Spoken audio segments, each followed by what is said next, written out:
Cosmeceutics and its preparation. It is an ingredient with medical properties which manifest beneficial topical action and provide protection against degenerative skin condition. According to Drug and Cosmetic Acts 1940, any article intended to be rubbed, poured, sprinkled or sprayed or introduced into the skin for cleaning, beautifying, promoting attractiveness are included. Any article intended for use as component of cosmetics. Cosmetics plus pharmaceuticals is cosmeceuticals. Introduction to Unani cosmetic. In Unani system, there is a broad range of preparation derived from natural resources of beauty and skincare like gaza, galia, khizab, uptan, kohal, noora, mascara, surma, rogan, marham, tila, zimad, etc. वगैरह. There is a difference between cosmetics and cosmeceuticals. Cosmetics, it is applied on skin and keeps it good and also protect, cleans, perfume and change their appearance without modifying them, but due to its composition this products is not classified as drugs, although they are based on highly active principles. It is applied on outer layer and cannot pass through the dermal epidermal junction. Active ingredient principle are able to pass epidermal under deep within dermis. आता है इसमें सुरमा.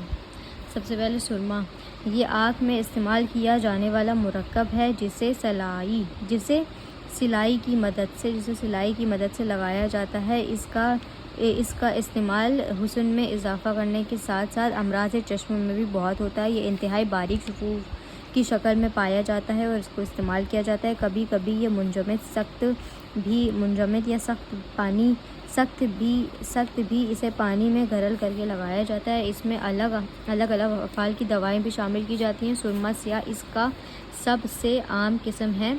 इसे antimonium sulphide भी कहते हैं. इसके बाद आता है काजल. ये सुरमा की तरह ही आँख में लगाया जाने वाला मुरक्कब है. इसे अमल तरख़ीस के ज़रिए हासिल किया जाता है.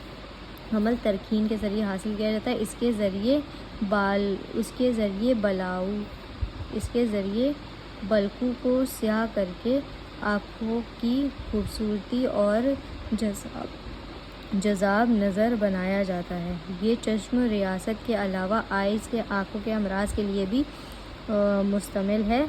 आम तौर पर नीम वगैरह दुखान से इस्तेमाल से किया जाता है. ये इस तरह से तैयार किया जाता है काजल. फिर आता है गालिया यानी परफ्यूम. ये पूरे बदन पर लगाया जाता है. इसमें लाजिमी तौर पर खुशबूदार अज्जा शामिल होते हैं. इसका बुनियादी मकसद जल्द को मुअत्तर बनाना होता है.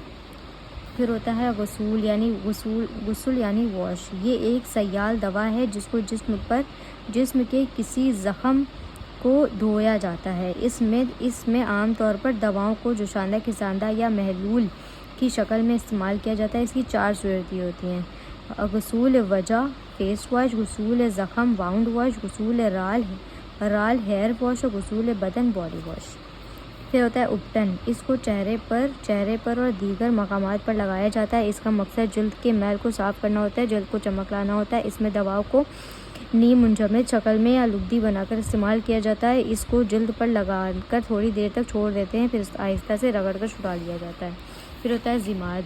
ये खरीजान तौर पर बदन पर इस्तेमाल किया जाने वाली ऐसी तदबीर है जो नीम मुंजमद होती है और इसमें राब्ते के तौर पे हस्ब ज़रूरत कभी रोगन, कभी पानी, कभी अरकियात भी, कभी पानी के सब्ज़ी भी इस्तेमाल किया जाता है. सब्ज़ी का पानी भी इस्तेमाल किया जाता है. खिज़ाब ये नीम सयाल प्रिपरेशन होती है which is use for hair dyeing in different colours, dyeing के लिए. फिर होता है गाज़ा चेहरे पर इस्तेमाल किया जाता है. इसको चेहरे को सुर्ख और चेहरे को गुलाबी पाउडर होता है. ये खुशबूदार होता है. इसका सफ़ूफ बहुत ही बारीक होता है और जल्द में आसानी से जज्ब हो जाता है. इसमें आम तौर पर ज़्यादातर गुलाब का तीरा, निशास्ता वगैरह इस्तेमाल किया जाता है. इसका मकसद खूबसूरती में इजाफ़ा करना, जल्द को चमकदार बनाना, सुर्ख बनाना और रौनक बनाना और चेहरे पर आने वाली चिकनाहट को ख़त्म करना होता है. नूरा ये हेयर रिमूवल पाउडर होता है जो कि जड़ों को कमज़ोर कर देता है. मोस्टली ये चूना और हड़ताल से बना होता है. ये سیال بھی ہوتا ہے, سفور بھی ہوتا ہے, کیوام بھی ہوتا ہے اور روغن بھی ہوتا ہے.